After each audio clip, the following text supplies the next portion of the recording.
बिस्मिल्लाहिर्रहमानिर्रहीम अस्सलाम वालेकुम। एसके लाइफ में आप तमाम दोस्तों का ढेर सारा खुश आमदीद।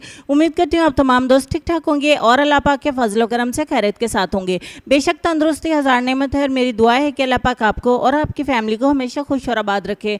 आज की वीडियो में आपको मैं डार्क अंडर आर्म को वाइटन करने के लिए एक होम रेमेडी बताऊँगी, जिसके इस्तेमाल से आपके डार्क अंडर आर्म जितने ज़्यादा काले होंगे, जितने ज़्यादा मैले होंगे, उसको आप आसानी से घर पर रहते हुए बहुत ज़्यादा लाइटन कर सकते हैं और उनको वाइट कर सकते हैं। होम रेमेडी बनाने के लिए सबसे पहले आपको कोई सा भी टूथपेस्ट चाहिए। वाइट कलर का टूथपेस्ट इस्तेमाल करेंगे आधा चम्मच, उसमें आधा चम्मच ऐड करेंगे बेकिंग सोडा यानी कि खाने वाला सोडा। उसके बाद आपको एप्पल विनीगर चाहिए होगा यानी कि सेब का सिरका, आपको आधा ही चम्मच इसमें एप्पल साइडर विनीगर का ऐड करना है और इन तमाम चीज़ों को अच्छे तरीके से आपने मिक्स करना है।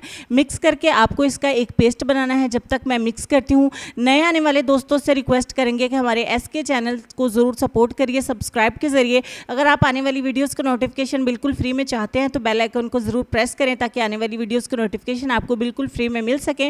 वीडियोस अच्छी लगती हैं तो उनको ज़रूर लाइक करिए। थोड़ा सा आपने इस पेस्ट को लेना है, अपने अंडर आर्म्स के ऊपर आपने अप्लाई करना है। अप्लाई करके आप हल्के हाथों से मसाज करिए 5 मिनट के लिए। 5 मिनट के लिए आपने अच्छे से मसाज करना है। इसमें मीठा सोडा होने की वजह से थोड़ा सा ये स्क्रबर टाइप का भी हो जाएगा, लिहाजा आपने हल्के हाथ से ही इसकी स्क्रबिंग करनी है। तो 5 मिनट का मसाज करने के बाद आप टिश्यू की मदद से इसको साफ़ कर देंगे। उसके बाद ठंडे पानी से अपने अंडर आर्म्स को वॉश कर लीजिए।